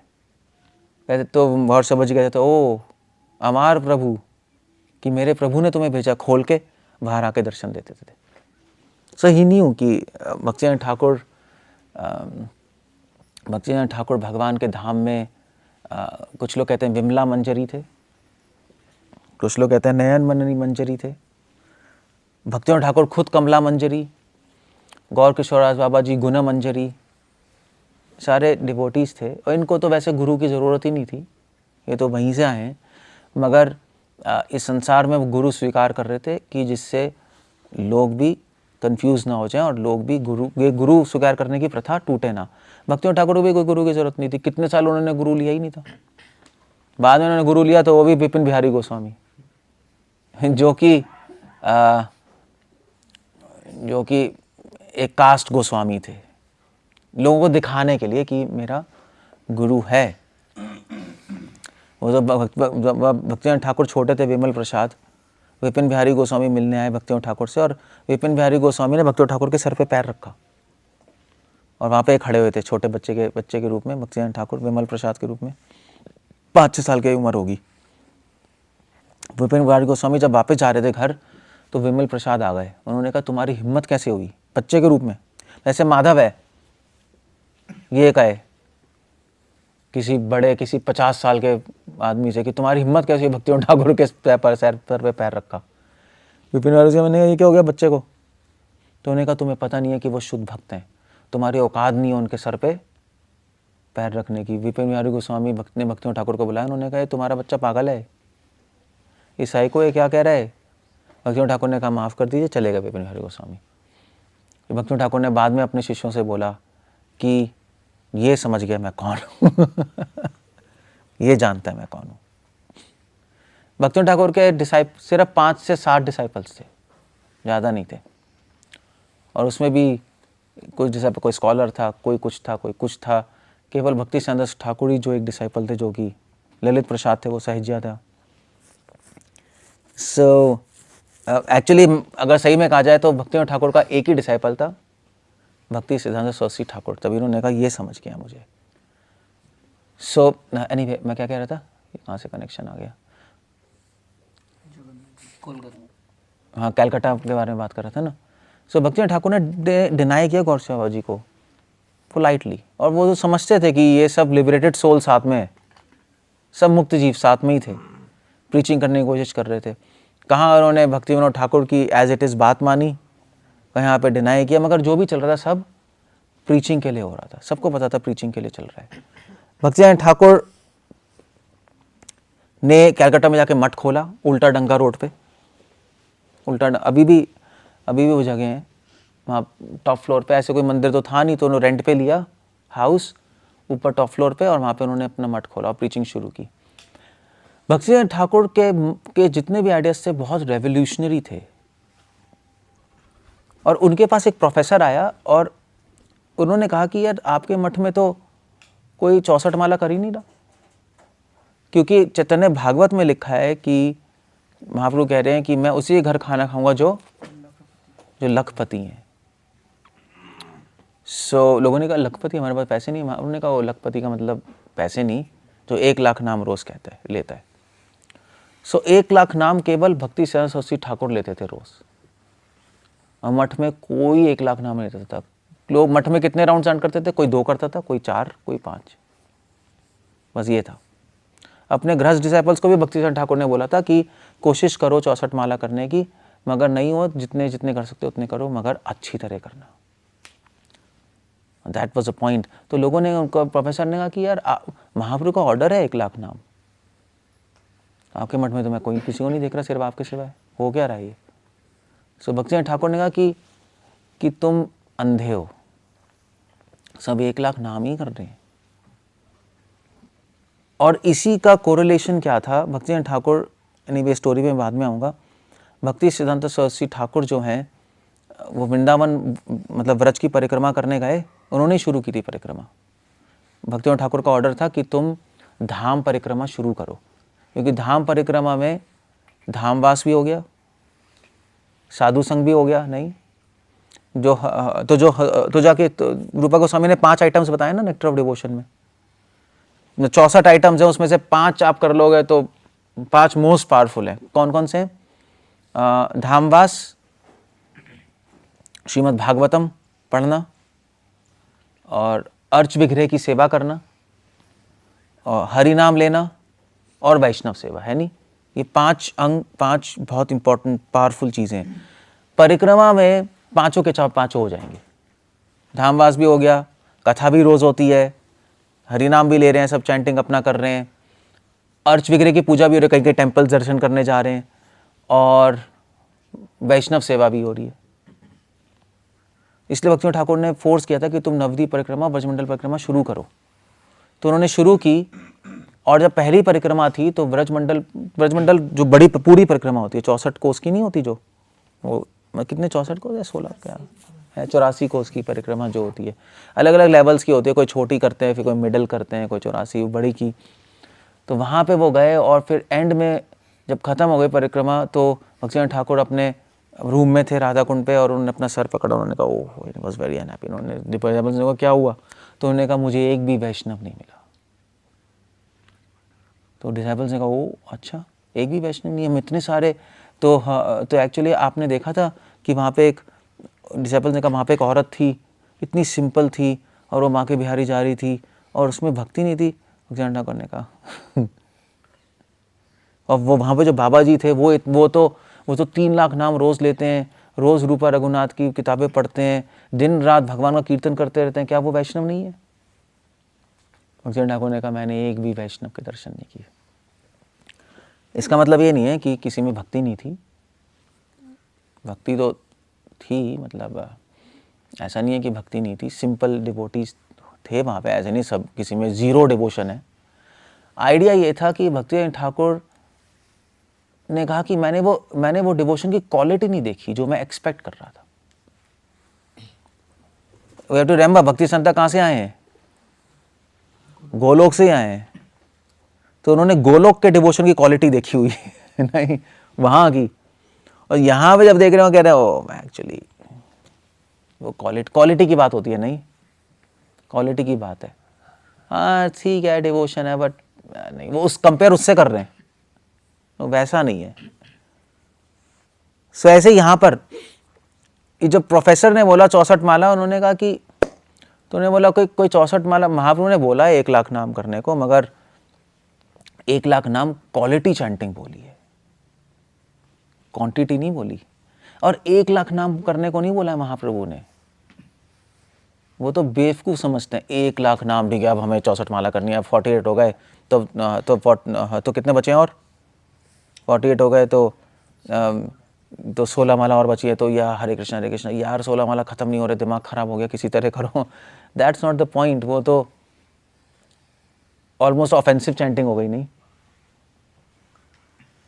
जैसे लोग 16 माला करते हैं गृहस्थ लोग, हाँ भी रात को 6 माला बची है, मर गया यार, 6 माला भी करनी है, हरे कृष्णा हरे कृष्णा। वो अगर आप ऐसे करते रहोगे पूरे जीवन, तो हो लिया आपका कुछ, फिर तो कृष्ण प्रेम भूलना हुआ। कृष्ण प्रेम क्या, आप काम वासना से मुक्त हो जाओ, मैं लिख के देता हूँ, नहीं हो सकते। प्रेम तो बहुत दूर की बात है। खत्म कर रहे हैं राउंड। महाप्रभु ने ये नहीं बोला कि 1,00,000 नाम फिक्स कर दिए, कोई रोबोट की तरह थोड़ी ना चल रहे हैं हम। हरे कृष्ण, हाँ 1 हो गया, 2 हो गया, 3 हो गया, 4 हो गया, 1,00,000 हो गया, ठीक है, हो गया, साधना चार्ट 64 राउंड, चलो खत्म। और फिर उसके पॉइंट्स मिल गए और टॉप कर गया महीने के बाद। वो कोई बात नहीं कर रहे। वो 1,00,000 नाम इसलिए बोला गया है कि you should always chant. Idea ये था, खाए थे शुईते तथा नाम लोए, खाते हुए सोते हुए हमेशा नाम लो, और भावनाओं से और एक सही चेष्टा से लो, क्वालिटी चैंटिंग करो। That was idea. जैसे ऐसे नहीं बोलते, जैसे कभी कभी बोलते हैं कि भी चैतन्य महाप्रभु ने करोड़ों लोगों को भक्त बना दिया, यही कहते हैं ना जब वो थे। तो क्या रैली में मतलब वहां पे करोड़ थे लोग? आइडिया था कि बहुत सारे लोगों को, नहीं, ये था आइडिया, ये था। ऐसे हम भी बोलते हैं नहीं, जैसे कोई लेक्चर देता है तो कहते हैं यार उसके लेक्चर में हजारों लोग थे, लाखों लोग थे, मगर भीड़ थी, ऐसा लग रहा था बहुत सारे हैं, ये बात है। सो 1,00,000 नाम कोई महाप्रभु ने कोई फिक्स, इसलिए श्रील प्रभुपाद ने उसको कन्वीनियंटली क्या कर दिया, 16 माला। लोग कहते हैं प्रभुपाद ने देखो ऑफेंस किया है, गौड़िया महाप्रभु ने 1,00,000 नाम बोला है, गलत किया। नॉनसेंस। तो तुम्हारे 1,00,000 नाम कैसे हो रहे हैं रोबोट की तरह? तो quality chanting, that was idea. भक्ति सिद्धांत ठाकुर ने हमेशा ये बोला था, हमेशा भक्ति सिद्धांत ठाकुर बोलते थे कि it's not the number that Krishna sees, Krishna sees the sentiments, consciousness. Krishna consciousness. तभी तो भगवान ने क्या बोला, पत्रम पुष्पम, वरना ये क्यों बोलने की जरूरत थी? भगवान ही बोल देते हाँ अभी 64 माला 2 माला। भगवान बोल देते चलो ठीक है, जो तो जो मुझे 4 तुलसी लीव करेगा और 10 फूल करेगा और फिर उसके बाद 1 लीटर पानी देगा तब मैं खुश होऊंगा। क्वांटिटी आई नहीं वहां, जस्ट भक्त्या माम प्रयच्छति, नहीं, भक्ति के साथ। That was idea, the conception of Krishna consciousness, ये मैटर करता है। सो हमेशा भक्ति ठाकुर भी, भक्ति सिद्धांत ठाकुर भी, श्रील प्रभुपाद भी हमेशा यही चाहते थे कि हम चैंटिंग एक सही कॉन्सेप्शन के साथ करें और ठीक भावना के साथ करें। नंबर कंप्लीट करने से आप कहीं नहीं पहुंचोगे। इसका मतलब नहीं हम नंबर कंप्लीट नहीं करते हैं, बट वो ही कंप्लीट करते रहोगे तो पॉइंट नहीं है उसका। नाम में रुचि और टेस्ट आना चाहिए। भक्ति विनोद ठाकुर की पूरी लाइफ और भक्ति ठाकुर की पूरी लाइफ इस पे बेस्ड थी। भक्ति सिद्धांत ठाकुर ने जो भी लेक्चर दिए हैं, आप जो भी पढ़ लो लेक्चर जितने भी, उसमें केवल 2 ही चीज़ें आती हैं कि सेवा और दूसरा है शुद्ध नाम। And he was always discussing नामाभास क्या है, नामापराध क्या है, शुद्ध नाम क्या है। तो वो कहते थे कि ये जो हमारे जो गृहस्थ लोग जो चैंटिंग करते हैं वो मोस्टली नामाभास या नाम अपराध में चला जाता है। शुद्ध नाम से ही भगवान की प्राप्ति होती है, वहाँ एडमिशन होता है। इसलिए वृंदावन को पता है क्या बोलते हैं? वृंदावन को बोलते हैं the land of no admission. वहाँ पे ऐसे एडमिशन नहीं होता, एडमिशन नहीं हो सकता जब तक आपको नाम रुचि नहीं है। तो भक्ति ठाकुर ने अपने मठ में अपने ब्रह्मचारी डिसाइपल्स को बोला था कि तुम्हें कोई फिक्स करने की जरूरत नहीं है राउंड्स, सेवा करो और जितनी माला कर सकते हो उतनी करो, मगर ठीक से करना। ठीक से मतलब सही चेष्टा के साथ, सेवा भावना के साथ। That was idea. इस्कॉन में श्रील प्रभुपाद ने फिक्स कर दिया 16 माला। दैट्स ओके, अच्छा ही गया, क्योंकि यहाँ तो फिर कोई कुछ करता ही नहीं माला, वो भी बात है। So that was a good idea, but chanting की स्पिरिट समझनी चाहिए। भक्ति सिद्धांत ठाकुर की पूरी टीचिंग्स इसी पे बेस्ड हैं। चैंटिंग की स्पिरिट समझो, द स्पिरिट ऑफ चैंटिंग। नियम आग्रह में मत फंसो। That was idea. सो उन्होंने भक्ति सिद्धांत ठाकुर ने जो अपना सेंटर खोला उल्टा डंगा रोड पे, वहाँ पर उन्होंने प्रीचिंग शुरू की। और प्रीचिंग शुरू की तो वैसे उनके पास सुभाष चंद्र बोस भी आए थे, क्योंकि वो यूथ्स को अट्रैक्ट कर रहे थे भक्ति सिद्धांत ठाकुर अपने प्रीचिंग से। प्रभुपाद भी वहीं पे मिले थे उनसे। प्रभुपाद भी पहले फ्रीडम फाइटिंग मूवमेंट में ही थे, स्विच ओवर हो गए भक्ति सिद्धांत ठाकुर के उपदेश से। भक्ति सिद्धांत सरस्वती ठाकुर को पहले तो उनका नाम विमल प्रसाद था, मगर उनका बाद में नाम पड़ गया भक्ति सिद्धांता सरस्वती ठाकुर। ठाकुर पहले टाइटल मिलते थे नरोत्तम दास ठाकुर। अब वैसे आजकल तो ठाकुर वर्ड अच्छा नहीं है, शोले पिक्चर के बाद तो और गंदा हो गया नहीं, ठाकुर गुंडों से रिलेटेड हो गया। और साउथ में बोलोगे ना भक्ति विनोद ठाकुर, कहेंगे क्या डाकू थे क्या वो। सो बट ठाकुर का मतलब होता है कि अथॉरिटी, अथॉरिटी। भक्ति सिद्धांत गौड़िया वैष्णव कॉन्सेप्शन में अथॉरिटी थे, उनकी मुट्ठी में था गौड़िया वैष्णव कॉन्सेप्शन सिद्धांत। ऐसे ही भक्ति विनोद ठाकुर, सब भक्ति सिद्धांत ठाकुर ने काफ़ी तो डिवोटीज बना ली। यंग लोग जा रहे थे, सुभाष चंद्र बोस आ गए, उन्हें बोला कि इतने सारे भाई जवान लोग हैं, हमें देश के लिए लड़ना है, आप दो। सो भक्ति सिद्धांत ठाकुर ने फिलॉसफी डिस्कस नहीं की, क्या करेंगे, सुभाष चंद्र बोस कोई चेंज तो होगा भी नहीं, वो अपने एजेंडा ही था उनका। तो उन्होंने कहा कि एक्चुअली क्या है, हमारे मठ में सब कमज़ोर लोग हैं तो तुम्हारे वहाँ काम नहीं आएंगे, तो तुम थोड़े हट्टे कट्टे लोग, यहाँ पे खाने को नहीं मिलता, इसलिए सब वीक हैं, इसलिए फ्रीडम फाइटिंग मूवमेंट में काम नहीं आएंगे। सुभाष चंद्र बोस गुस्सा होके ही जस्ट वेंट। भक्ति सिद्धांत ठाकुर ने फिर उसके बाद लेक्चर दिया कि हम असली फ्रीडम फाइटिंग मूवमेंट में, इंडिया को फ्रीडम मिले ना मिले, बट हमें इस शरीर से, इस ब्रह्मांड से, जन्म मृत्यु से निकलना है, उससे फ्रीडम रियल फ्रीडम है। That was his agenda. So इस तरह से भक्ति सिद्धांत ठाकुर ने, वैसे भक्ति सिद्धांत ठाकुर के सारे आइडियाज रेवोल्यूशनरी थे, बहुत ज़्यादा, वाज वेरी रेवोल्यूशनरी। भक्ति सिद्धांत ठाकुर बहुत यूनिक सेंट थे, साधु थे। जितने भी साधु होते हैं या तो अपना भजन करते हैं या प्रीचिंग करते हैं, मगर उनका भजन भी टॉप मोस्ट और प्रीचिंग भी टॉप मोस्ट। 1 लाख नाम वो रोज़ करते थे, in spite of the fact इतने बिजी, मतलब 64 गौड़िया मठ मैनेज करना आसान नहीं है। सबकी प्रॉब्लम्स इधर उधर आ रही हैं, वो देखना, उसके बाद बुक्स प्रिंट करना भक्ति ठाकुर की, उनको एडिट करना सही से, वो पर्सनली एडिट करते थे। प्रिंटिंग होती थी जो भक्ति ठाकुर की बुक्स पर्सनली जाके चेक करते थे, used to check those books. और ये सब करने के लिए उनको मध्यम अधिकारी के प्लेटफॉर्म पे आना पड़ा। वैसे भक्ति सिद्धांत ठाकुर ने अपने जो कलकत्ता में जो मठ बनाया था, उसका बेसमेंट बनाया था एक, और बेसमेंट में जाके चैंटिंग करते थे अंदर, कि लोग उनको डिस्टर्ब ना करें। मतलब वो एक यूनिक पर्सनालिटी थे, वो अंदर से भजनानंदी थे, बाहर से घोषणानंदी। परफेक्ट कॉम्बिनेशन था प्रीचिंग के लिए, क्योंकि अगर आप अंदर से आपको भजन में रुचि नहीं होगी तो आप गिर जाओगे प्रीचिंग करते करते, और अगर केवल अंदर से भजन कर रहे हो, प्रीचिंग नहीं कर रहे, तो वो तो केवल स्वार्थ हो जाएगा, वो तो बिल्कुल बेकार ही हो गया।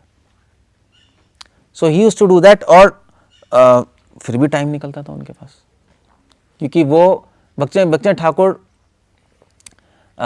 ने अपने गुरु गौरचरण दास बाबा जी से, जो कि साक्षात वैराग्य मूर्ति नहीं, उनसे वैराग्य उन्होंने लिया गौरचरण बाबा जी से, और वैराग्य को अपने हृदय में रखा। बट फिर भी उनकी लाइफ में वैराग्य पूरी तरीके से सब देख सकते थे।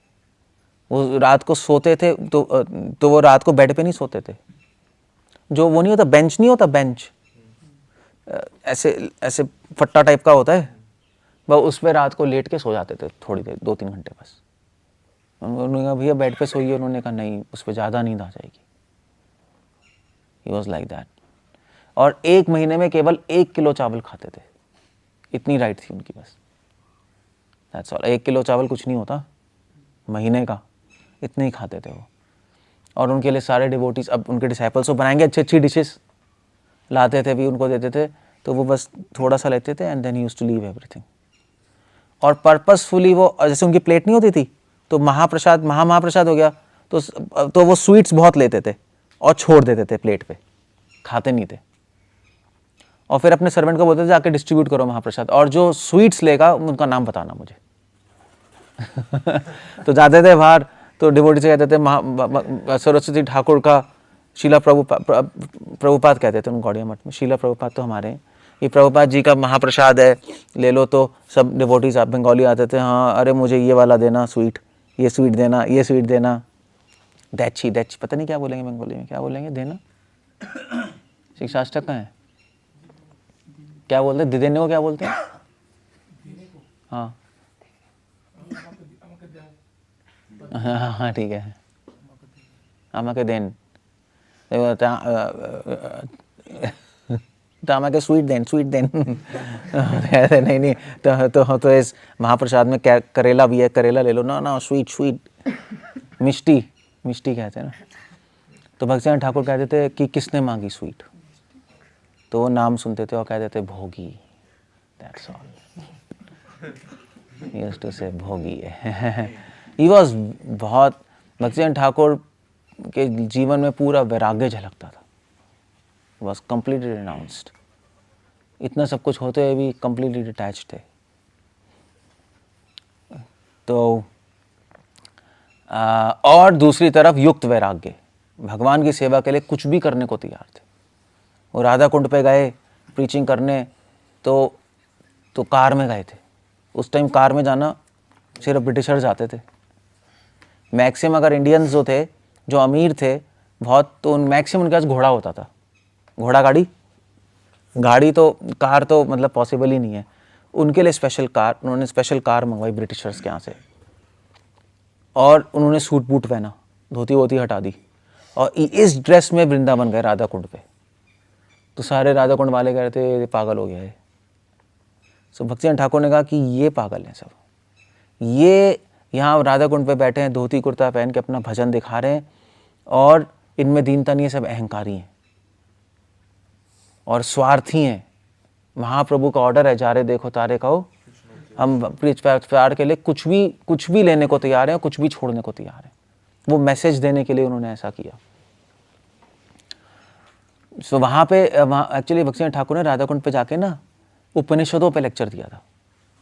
और सब लोग कहने लगे भक्ति सांदा सरस्वती ठाकुर आ गए, उन्होंने 64 गौड़िया मठ खोले हैं, और हम जाके इनकी सुनेंगे। तो ये अब यहाँ पे राधा कुंड पे स्तवावली, स्तवमाला रूपा सनातन गोस्वामी की बताएंगे। लोग गए, उन्होंने कहा ये क्या चल रहा है, अथा तो ब्रह्मा जी क्या ऐसा, अहम ब्रह्मास्मि। उन्होंने कहा उपनिषद क्या आ रहे हैं यहाँ पर। लोगों ने कहा ये तो क्या है। तो सारे राधा कुंड में फेमस हो गए कि ये तो बैकुंठा मैन है, उनको गोलोक के बारे में कुछ नहीं पता।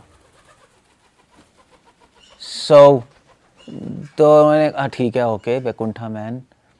भक्तिनाथ ठाकुर जानबूझ के कर रहे थे उनको बताने के लिए कि तुमने बिल्डिंग तो बना ली मगर फाउंडेशन नहीं बनाई, और तुम्हारी बिल्डिंग टूट जाएगी। तुमने बाहर से पैकिंग तो अच्छी कर ली मगर अंदर से सड़ रहे हो तुम सब, ये बताने के लिए। तो वहाँ पे थोड़े जो डिसाइपल्स है भक्तिनाथ ठाकुर के, उन्होंने देखा कि राधा कुंड पे कुछ बाबा जी थे, वो जब भगवान का नाम सुनते थे तो एकदम से बेहोश हो आते थे। कृष्णा नाम सुनते ही बेहोश हो आते थे, उनके मुंह से झाग निकलती थी, कांपने लगते थे। 3 लाख नाम रोज कर रहे हैं, रूप सनातन की किताबें पढ़ रहे हैं, मतलब महान। तो उन्होंने कहा चलो देख के आते हैं। तो 15 मिनट उन्होंने कहा चलो अभी ऐसे ही देख के तो आते हैं क्या है। देखने गए तो उन्होंने देखा यार वो तो असली में कोई भी कृष्णा बोल रहा है, बेहोश हो रहे हैं और पूरी रात जाग रहे हैं, भजन कर रहे हैं, 3 लाख नाम रोज कर रहे हैं। तो उन्होंने आके भक्तिनाथ ठाकुर से कहा कि ये इतने महान, ये तो भजन कर रहे हैं तो ऑफ कोर्स नहीं महान ही होंगे, मतलब ऐसे कैसे होता है। तो भक्तिनाथ ठाकुर ने कहा कि दे आर इन्फेंट्स। इन्फेंट समझते हो? इन्फेंट मतलब होता है जो भी पैदा हुआ है। उनके डिसाइपल्स ने कहा चलो, भक्तिनाथ ठाकुर मर्सीफुल थे, उन्होंने ये नहीं बोला कि दे आर एम्ब्रियोस ये पेट के अंदर ही है, उन्होंने चलो पैदा तो कर दिया उनको, बट उन्होंने कहा ये इन्फेंट्स है, कनिष्ठ है। तो उन्होंने बताया कि ज़रूरी नहीं है आप वृंदावन में फ्लैट रह के रह लो और 24 घंटा बाहर रह लो और 3 लाख माला भी कर लो, तब भी आप महान भक्त हो सकते हैं, आप कंप्लीट कनिष्ठ अधिकारी हो। ये रेवोल्यूशनरी था अपने में, नहीं रेवोल्यूशनरी है, क्योंकि कोई भी देखता था यार ये भक्त नहीं है तो और क्या है, भगवान ने कहा कंप्लीट कनिष्ठ लेवल पे रह सकते हो सकता है आप 24 घंटे कीर्तन कर रहे हो दिन रात बिना सोए, फिर भी हो सकता है आप कनिष्ठ लेवल पे हो। ये भक्ति ठाकुर की इंसाइट थी। उन्होंने बोला कि नाम सही कॉन्सेप्शन से लेना जरूरी है। कृष्णा कॉन्शियस कॉन्सेप्शन, कॉन्सेप्शन कैसे कहेंगे? सिद्धांत के साथ, दैट्स द आइडिया। सिद्धांत पर सही है, सही सिद्धांत क्या लेना जरूरी है। अब 24 घंटे करते रहो तब भी उसका कोई फायदा नहीं है। इसलिए इतने सारे डिवोटीज हमारे वृंदावन में, ये फ्लैट पे ही, अब तो बिल्डिंग पे बिल्डिंग ही बनती जा रही है। सब लोग फ्लैट खरीद के रह रहे हैं और ऐसा सोच रहे हैं वृंदावन में रहने से भगवान के पास पहुंच जाएंगे। जरूरी नहीं, आप नर्क भी जा सकते हो। ये वृंदावन ऐसी जगह है जहाँ पे आप थोड़ा करोगे तो बहुत बेनिफिट पड़ेगा, थोड़ी गलती करोगे तो बहुत हार्म भी हो सकता है। अब मोस्टली हम गलती ही करेंगे, मोस्टली तो नहीं।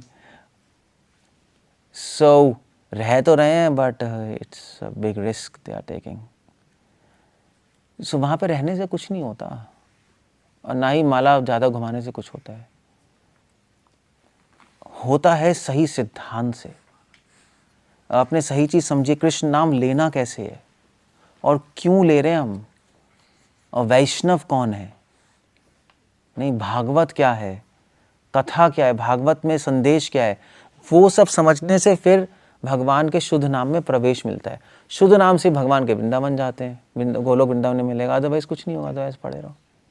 क्या भक्तिनाथ ठाकुर ने बोलते थे, दे आर इन्फेंट्स, वो तो रह ही रहे हैं वहाँ बाबा, वो तो बचपन से रह रहे हैं, वो 3 लाख नाम कर रहे हैं, दिन रात जाग रहे हैं, कुछ एक कृष्ण नाम सुन के उनको तो आनंद ही आ रहा है। मतलब आजकल भी तो इस्कॉन के डिवोटी जा ही रहे हैं, आपको पता ही है। इधर उधर बाबा जी के पास जा रहे हैं, नहीं बहुत फेमस भी हो रहे हैं कुछ लोग, नहीं यूट्यूब पे और जा रहे हैं। अरे हाँ, जैसे कि शिला प्रभुपाद ने हमें कुछ कम दिया है, उनके पास बहुत ज़्यादा, उनके पास निकुंज लीला है। और एक्चुअली बेवकूफ़ हैं, उन्होंने एक्चुअली भक्ति सिद्धांत ठाकुर को नहीं पढ़ा। एक्चुअली भक्ति ठाकुर कहते थे कि हमारा भक्ति विनोद परिवार है, हमारे लीडर भक्ति विनोद ठाकुर है, हमारे लीडर रूपा गोस्वामी नहीं। अल्टीमेटली रूपा गोस्वामी अल्टीमेटली तो रूपानुगा है, बट विद इन दैट भक्ति विनोद ठाकुर के कैंप में हम, अगर आप स्पिरिचुअल वर्ल्ड जाओगे तो रूपा गोस्वामी से डायरेक्ट नहीं मिल पाओगे आप, और ना ही उनके कैंप में जा सकते हो आप। भक्ति ठाकुर स्पिरिचुअल वर्ल्ड में कमला मंजरी है। आप जाओगे राधा रानी के पास, मैं कहाँ जाऊँ, तो हम तो रूपा मंजरी क्या चला जाऊँ, सॉरी तुम्हें कहाँ जाना है, कमला मंजरी के कैंप में। और उनके साथ विमला मंजरी, भक्ति सिद्धांत ठाकुर, गौर से बाबा जी, शिला प्रभुपाद भी शायद वहीं हो या प्रीचिंग कर रहे हैं ब्रह्मांड में, पता नहीं कहाँ है। सो हमें वहीं उसी सेक्शन में भेजा जाएगा क्योंकि हम उसी धारा में आ रहे हैं ना, और उसको आप चेंज नहीं कर सकते हैं। नहीं, चेंज कैसे कर लोगे आप? मतलब आप किसी गवर्नमेंट बिल्डिंग में जाओ और कहो अभी फाइनेंस का डिपार्टमेंट कहाँ है, कहेंगे वहाँ है। आपको नहीं तो मैं डायरेक्टली जो आपका एमसी जो भी है उससे मिलूँगा। नहीं भैया, फाइनेंस को वहीं पे जाना पड़ेगा, आप उस वहाँ पे काम नहीं होगा आपका, चाहे वो हेड है फिर भी काम नहीं होगा, काम वहीं से होगा, काम ऊपर से नहीं, काम नीचे से ही होगा, सिस्टम से ही होगा। तो इसलिए जिन्होंने भक्ति विनोद ठाकुर और भक्ति सिद्धांत सरस्वती ठाकुर की टीचिंग्स नहीं पढ़ी हैं, वो पक्का कंफ्यूज होने वाले, कंफ्यूज हो जाएंगे। वो लोग फिर वृंदावन जाके रहेंगे, ज़्यादा जप करते फिरेंगे, घूमते रहेंगे मंदिरों में, कभी राधा रमन, कभी राधा दामोदर, मगर कुछ भी नहीं मिलेगा उनको, क्योंकि वो कृष्णा कॉन्शियस कॉन्सेप्शन ही नहीं समझे, वो सिद्धांत ही समझ नहीं आया, कुछ भी समझ नहीं आया एग्जैक्टली क्या करना है। सो ये दैट्स द आइडिया देयर। सो भक्ति ठाकुर की टीचिंग्स बहुत रेवोल्यूशनरी थी, उनकी टीचिंग जल्दी जल्दी हजम नहीं होती थी लोगों को ये क्या कह रहे हैं, सबको शॉक लगता था। बाय द सेम टाइम भक्ति ठाकुर ने उन्होंने बहुत सारी चीज़ें बोली, मगर उनका आइडिया यही था कि अपनी चेतना को ऊपर करो। प्रोसेस है कॉन्शियसनेस को एलिवेट करने के लिए, प्रोसेस कॉन्शियसनेस को रोकने के लिए नहीं है। उसको बोलते हैं नियम आग्रह, अगर आपको पता है ये टर्म क्या है। इसलिए इसलिए भक्ति ठाकुर एक बार लेक्चर दे रहे थे, कथा कर रहे थे, तो नीचे एक डिवोटी था, वो चैंटिंग कर रहा था हरे कृष्ण हरे, वो 24 घंटे चैंटिंग करता था। कुछ लोग होते हैं ना लेक्चर के बाद भी हरे कृष्ण, जैसे कि बहुत महान भक्त हैं, हरे कृष्ण, हम क्यों चैंटिंग कर रहे हैं, अरे नाम कभी रुकता नहीं हमसे, हरे कृष्ण। घर में जाकर यूट्यूब देख रहे हैं, वहाँ पे रुक जाता है, यहाँ नहीं रुकता, हरे कृष्ण। सो तो वो डिवोटी चैंटिंग कर रहा था, वो कथा कर रहे थे, तो भक्ति ठाकुर सुनते रहे, फिर उन्होंने बीच में बोला स्टॉप मेकिंग दिस नॉइस। उन्होंने नहीं बोला हरि नाम करना बंद करो, उन्होंने कहा आवाज निकालना बंद करो। तो उस डिवोटी ने कहा कि आप आवाज निकाल रहे हो, मैं तो नाम ले रहा हूं। वो डिवोटी सर सनकी होगा थोड़ा सा, यू कैन इमेजिन। भक्ति ठाकुर को की एक पोयम लिखी है, भक्ति रक्षक श्रीधर देव गोस्वामी ने पोयम लिखी है उन पे, और आप उनकी समाधि पे जाओगे तो वो श्लोकास उनकी समाधि के आसपास भी लिखे हुए हैं, मतलब he just wrote on the tablet. उन्होंने पोयम लिखी, और पोयम वो पोयम वहाँ पे नहीं लिखी, वो तो उन्होंने श्लोक लिखे थे, बट और वो पोयम फेमस है गौड़िया मठ में। और उसमें उन्होंने लिखा है कि भक्ति ठाकुर कौन थे, हरि नाम मूर्ति, हरि नाम, जो स्वयं हरि नाम की मूर्ति है, जिनका चलना देखना बोलना सब हरि नाम ही है, उनको वो कह रहा है कि आप आवाज निकाल रहे हो, मैं हरि नाम ले रहा हूं, देख रहे हो आप, इसको कहते हैं माया।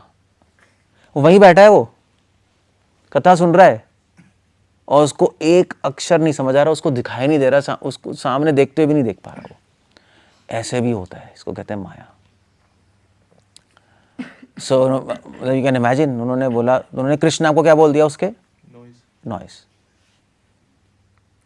लोगों को समझ नहीं आई क्या हो रहा है। उन्होंने कहा ये बिना, जो व्यक्ति भक्ति संत को कह सकता है कि आप नॉइस बनाना बंद करो, उसका सिद्धांत क्या होगा समझ लो। उसका सिद्धांत तो गड्ढे में, उससे भी नीचे है। उसके मुंह से क्या हरि नाम निकलना है, वो तो आवाज में आ रहा है हरे कृष्णा। इसलिए भक्ति ठाकुर कहते थे गला फाड़ने से भगवान की प्राप्ति नहीं होती, केवल हरि नाम, केवल कीर्तन करने से तेज भगवान की प्राप्ति। इसका मतलब नहीं हम कीर्तन ना करें, अच्छी ट्यून्स ना गाएं, हम गाते हैं, हमें अच्छा भी लगता है, बट वो सेकंड है, फर्स्ट है सिद्धांत। मतलब ही आपको अगर शादी करनी है तो पहले स्त्री सुंदर होनी चाहिए ना, ये थोड़ी ना पूतना लिया हो मगर गहने से लदी हो, ऐसा तो नहीं करता, गहने आ गए यार ठीक है, नॉनसेंस है। सबसे पहला क्राइटेरिया सुंदरता, फिर है सेकंड, हाँ भी चलो कितनी डाउरी लाएगी, कितने पैसे लाएगी, सेकंड है वो। तो ऐसे कीर्तन करना और अच्छी ट्यून्स गाना और अच्छा कीर्तन करना बहुत अच्छा है, करना ही चाहिए, उससे हैप्पीनेस आती है। बट पहली चीज़ है कृष्णा कॉन्शियस कंसेप्शन, सिद्धांत की अंडरस्टैंडिंग। आप क्या कर रहे हो, क्यों कर रहे हो, क्या कर रहे हो, और नियम आग्रह में नहीं फंसना, नियम आग्रह में नहीं फंसना। अगर आपकी 16 माला हो गई कंप्लीट तो संतुष्ट मत हो जाना आप, केवल संतुष्ट हो भी सकते, नहीं भी हो सकते। अगर आपकी 16 माला हो गई और रगड़ लिया आपने और आप खुश हो गया, चलो मेरा अकाउंट खत्म हो गया, तो है ना, कुछ मूवीज़ होती हैं जिसमें, जैसे हॉरर मूवीज़ होती है ना, तो उसमें आता है किल काउंट, सुना है कि इसने कितने बंदों को मारा इस मूवी में, इसने कितने बंदों को मारा है, इसका किल काउंट ज़्यादा है तो ज़्यादा अच्छी मूवी है। ज़रूरी नहीं है, कहीं हॉरर मूवीज़ में एक ही मर्डर होता है मगर फिर भी ऑस्कर नॉमिनेटेड होते हैं। कहीं हॉरर मूवीज़ में हर सेकंड वो काट रहा होगा, फिर भी गंद होगी, डर ही नहीं लगेगा यार ये क्या हो गया। सो इसीलिए काउंट इंपॉर्टेंट नहीं है, कॉन्सेप्शन इंपॉर्टेंट है। तो आपकी 16 माला हो गई, अगर आपकी 16 माला हुई हैं, आपने रगड़ के कर ली और आप संतुष्ट हो, मैं रोज़ 16 माला करता हूँ, सॉरी आप बहुत बड़ी माया में हो।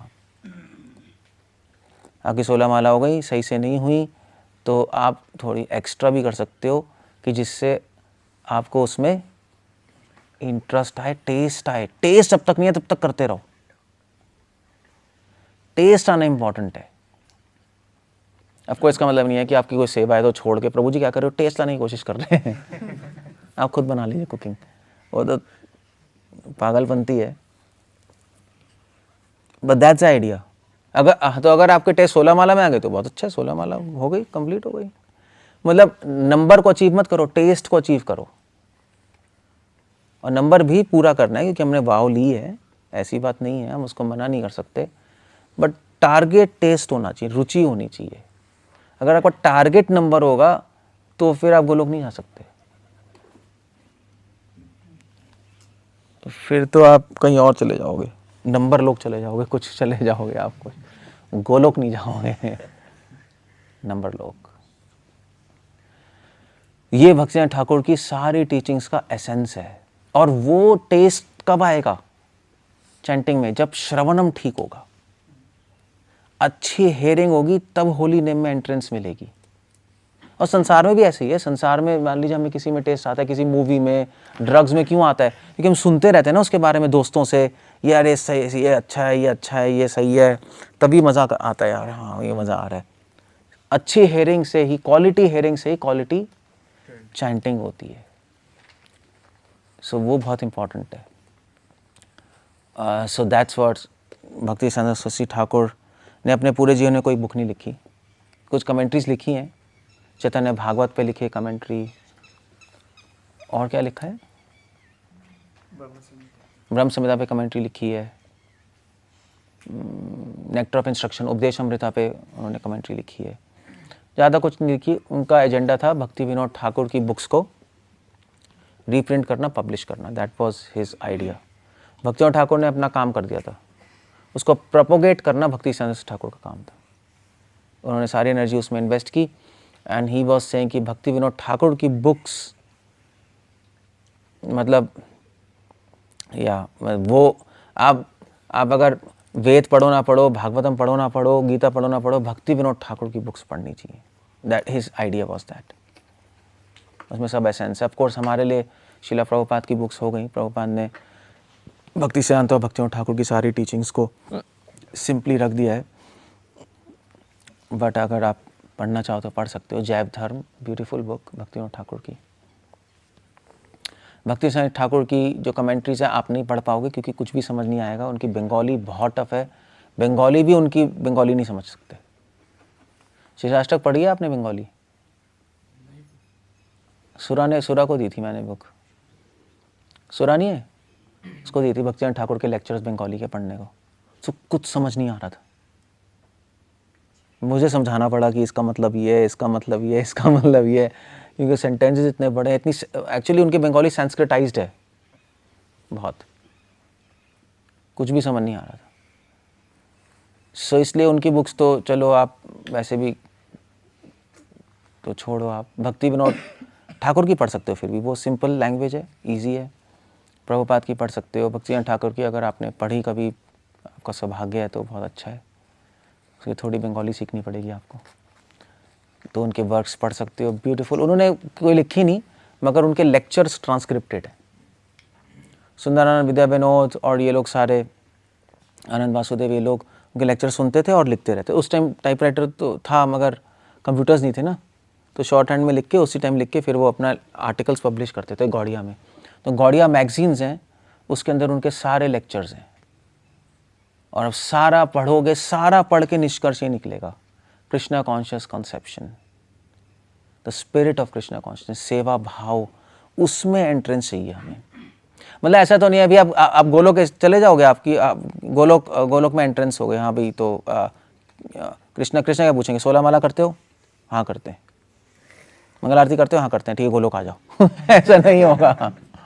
ये क्वेश्चन थोड़े ना पूछेंगे वहाँ, ये क्वेश्चन नहीं पूछा जाएगा आपसे। आपसे पूछा जाएगा कि तुम्हें कितना प्रेम है मुझसे, ये पूछा जाएगा। तुम्हारा हृदय शुद्ध है या नहीं? नेचुरली नहीं। आप वहाँ पे जाओगे, अपनी 16 माला घुमा रहे होगे, गोपियाँ को सेवा कर रही हैं, तो क्या होगा? कहेंगे भैया ये कहाँ से आ गया, 16 माला कंप्लीट करनी है, सेवा है भाई। So that's not that. वहाँ पे कोई 16 माला नहीं करता, बाय द वे। वहाँ पे सब सेवा करते हैं, मगर भगवान का नाम लेने से सेवा भावना जागृत होती है, मगर नाम सही सिद्धांत के साथ लेने से। ये आइडिया है। मैं कुछ मिनिमम नंबर तो बनाना ही होगा, वरना हम इतने आलसी और इतने घटिया हम सब जीरो ही कर देंगे। तो कुछ रूल्स बनाने होते हैं। इसलिए रूपा गोस्वामी ने कहा नियम आग्रह, रूल्स में फंसना मत, रूल्स की स्पिरिट समझो, रूल्स क्यों बनाए ये समझो, अदरवाइज सब वेस्ट हो जाएगा, आपका लाइफ ही वेस्ट हो जाएगी, सब कुछ होता रहेगा मगर कुछ भी नहीं होगा। Everything will happen but nothing will happen. Bhakticharan Thakur कहते थे same same but different, everything but nothing, ये कुछ फ्रेजेस थे। सेम सेम बट डिफरेंट मतलब जैसे प्रभुपाद भक्तिचरण ठाकुर, प्रभुपाद ने भक्तिचरण ठाकुर से सेम लिखा या डिफरेंट लिखा? सेम सेम बट डिफरेंट, यही था। डिफरेंट भी था क्योंकि टाइम प्लेस के अनुसार, बट सेम सिद्धांत है। ऐसे ही ये था, एवरीथिंग बट नथिंग। सब कुछ कर रहे हो आप मगर कुछ नहीं कर रहे, यहां कुछ नहीं हो रहा। और इसीलिए हम देखते हैं इस्कॉन में भी लोग गिरते रहते हैं, फॉल डाउन होते रहते हैं, बड़े बड़े सन्यासियों का, बड़े बड़े ब्रह्मचारियों का। अभी उसका पता लगा, सिर्फ यहाँ भी नहीं, सारे इंस्टीट्यूशन में, सिर्फ यहाँ नहीं, स्पिरिचुअल किसी भी कलयुग में, मध्व संप्रदाय में चले जाओ, क्रिश्चियनिटी में चले जाओ, धड़ धड़ धड़ धड़ 30 साल बाद वो लड़की लेके भाग गया, 30 साल उसने रेप कर दिया, वहाँ पे उसने ये कर दिया, वो 30 साल तक उसने झक मारी है। एक्चुअली उसने ही डिड एवरीथिंग बट, हाँ बस ये हो गया, बट नथिंग। उस ट्रैप में ना फंस जाए। भक्तिचरण ठाकुर हमें उस ट्रैप से निकालना चाहते थे, क्योंकि पूरी टीचिंग इसी पे बेस्ड है। इस ट्रैप में मत फंस जाओ, एवरीथिंग बट नथिंग, क्योंकि इसमें फंसना बहुत आसान है, बहुत आसान है। इंस्टीट्यूशन अब यूं फंसोगे इसमें और आपको लगेगा मैं बहुत कुछ कर रहा हूं, और बहुत लोग प्रेज भी करेंगे आपकी, तो आपको लगेगा मैं सही तो कर रहा हूं। वहां पे आप इतना प्रीचिंग करते हैं, आप ये करते हैं, हाँ यार तो ठीक ही हूँ, सब बोल रहे हैं तो ठीक ही हूँ, but that's not the right thing. जरूरी नहीं है, हो सकता है पूरी माया में हो। सो ये हम देखें, इसलिए भक्ति ठाकुर का नाम क्या है? भक्ति सिद्धांता सरस्वती ठाकुर। भक्ति सिद्धांत, उन्होंने पूरे जीवन भक्ति के सिद्धांत पे फोकस किया। सरस्वती, सरस्वती क्यों है? या उनके मुख से सरस्वती की तरह भक्ति सिद्धांत निकलता था। सरस्वती बहती है, नहीं, ज्ञान का प्रतीक है ना सरस्वती। सरस्वती की तरह भक्ति सिद्धांत की का प्रभाव होता था, और ठाकुर, उनका कमांड था उस सिद्धांत पे, कमांड था, अथॉरिटी थी, जो वो बोलते थे वो परफेक्टली सिद्धांत के अकॉर्डिंग था। ये भक्ति ठाकुर थे। Okay, so that's it. Hare Krishna. Bhakti Siddhanta Saraswati Thakur की जय। कुछ कहना है, कुछ पूछना है? Otherwise we are going to stop here. ठीक है, हम लोग अभी पुष्पांजलि करेंगे और फिर सबके लिए प्रसाद।